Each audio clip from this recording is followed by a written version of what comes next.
Hello বন্ধুরা, আজকে আমরা শিখব ত্রিকোণমিতির সূক্ষ্মকোণের মান সহজেই কিভাবে মনে রাখা যায়। তোমাদের কি মনে হয় এগুলোর সংখ্যা মুখস্থ করা খুব কঠিন? চিন্তা করো না, আজকে আমি তোমাদের একটি মজার কৌশল শিখিয়ে দেব, যেটি একবার শিখলে আর কখনো তোমরা ভুলবে না। এই কৌশলটিকে 1 2 3 4 পদ্ধতি বা টেবিল ট্রিক্স বলা হয়ে থাকে।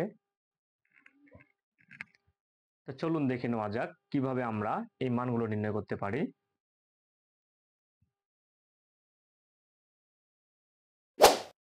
Theta equal 0 degree, 30 degree, 45 degree, 60 degree এবং 90 ডিগ্রি। এখন আমরা এই মানগুলোকে 0, 1, 2, 3 এবং 4 ক্রমান্বয়ে লিখব। এখন সর্বোচ্চ মান এখানে 4 রয়েছে আমাদের। প্রত্যেকটি ফলাফলকে আমরা 4 দ্বারা ভাগ করব।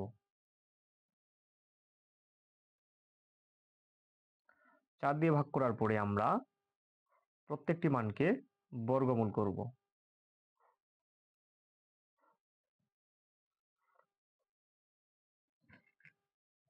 বর্গমূল করার পরে এখন আমরা যে কাজটি করব, 0/4, 0/4 হচ্ছে আমাদের 0, 0 কে যদি আমরা বর্গমূল করি তাহলে আমরা 0ই পাবো। এখন এখানে 1/4, এখানে 1 কে বর্গমূল করলে আমাদের 1ই পাওয়া যায়, 4 কে বর্গমূল করলে আমরা 2 পাবো। এখানে আমাদের 2 দিয়ে 4 কে কেটে যায়, 2 দুগুণে 4, পড়ে থাকে আমাদের 1। এখন 1 কে যদি আমরা বর্গমূল করি তাহলে আমরা পাবো 1। এখন 2 কে যদি আমরা বর্গমূল করি তাহলে আমাদের অ্যান্সার হবে √2। একইভাবে 3 আর 4 কেটে না যাওয়ার কারণে 3 কে বর্গমূল করলে আমরা অ্যান্সার পাবো √3 এবং 4 কে বর্গমূল করলে পাবো আমরা 2। এখানে 4 এ 4 এ ভাগ করলে আমরা ফলাফল পাচ্ছি 1। এখন 1 কে বর্গমূল করলে আমাদের অ্যান্সার আসবে 1। এখন আমরা এখানে কিছু মান পেয়েছি, এই মানগুলোই হচ্ছে আমাদের সাইন থিটার মান। অর্থাৎ আমরা যদি থিটার জায়গায় এখানে 0 ধরি, সাইন 0 ডিগ্রি, অর্থাৎ সাইন 0 ডিগ্রি মান হচ্ছে আমাদের 0, সাইন 30 ডিগ্রি মান হচ্ছে আমাদের 1/2, সাইন 45 হচ্ছে আমাদের 1/√2, সাইন 60 ডিগ্রি হচ্ছে আমাদের √3/2 এবং সাইন 90 ডিগ্রি মান হচ্ছে আমাদের 1। এখন যদি আমরা cos থিটার মান বের করতে চাই তাহলে আমরা যে কাজটি করব, এখানে সাইন থিটার মানটাকে জাস্ট উল্টো পাশ থেকে লিখব। এখানে আমাদের সাইন 90 ডিগ্রি মানটি আমরা প্রথমে লিখব, cos এর ক্ষেত্রে 1, তারপরে আমরা এই মানটি এখানে লিখলে √3/2 এবং এটি আমাদের 1/√2, তারপরে হচ্ছে আমাদের 1/2 এবং হচ্ছে 0। তাহলে আমরা সাইনের মানটিকে উল্টিয়ে লিখলেই বা উল্টো পাশ থেকে লিখলেই আমরা cos থিটার মান পেয়ে যাচ্ছি। এখন যদি আমরা বলি যে cos 0 ডিগ্রির মান কত, 1, cos 30 ডিগ্রি মান হচ্ছে √3/2, cos 45 ডিগ্রি হচ্ছে 1/√2, cos 60 ডিগ্রি আমাদের 1/2, cos 90 ডিগ্রি মান হচ্ছে আমাদের 0।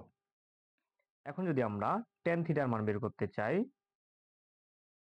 তাহলে আমরা যে কাজটি করব, আমরা জানি যে tan থিটা হচ্ছে আমাদের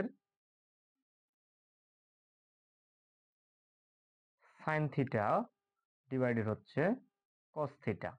তাহলে আমরা tan থিটা বের করতে গেলে sin থিটার মানকে cos থিটা দ্বারা ভাগ করব, ভাগ করে যে ফলাফলটি পাবো সেটি হচ্ছে আমাদের tan থিটা। তাহলে উদাহরণ হিসেবে আমরা যদি দেখি tan 0 ডিগ্রি, তাহলে tan 0 ডিগ্রি হচ্ছে আমাদের sin 0 ডিগ্রি এবং cos 0 ডিগ্রির মানের ভাগফল। sin 0 ডিগ্রি হচ্ছে আমাদের 0 এবং cos 0 ডিগ্রি হচ্ছে আমাদের 1।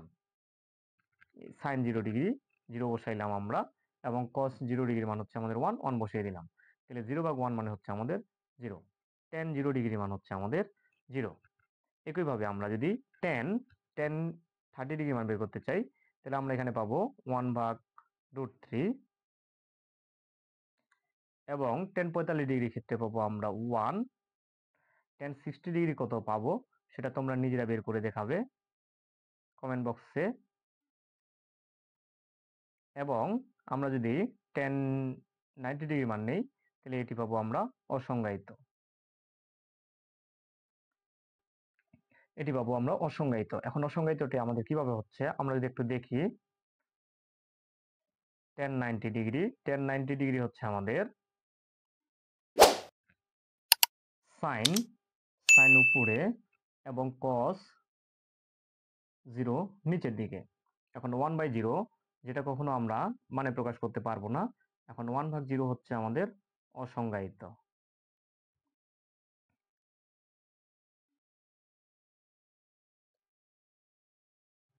তো বন্ধুরা, আজকে আমরা শিখলাম ত্রিকোণমিতির মান মুখস্থ করার চমৎকার একটি কৌশল।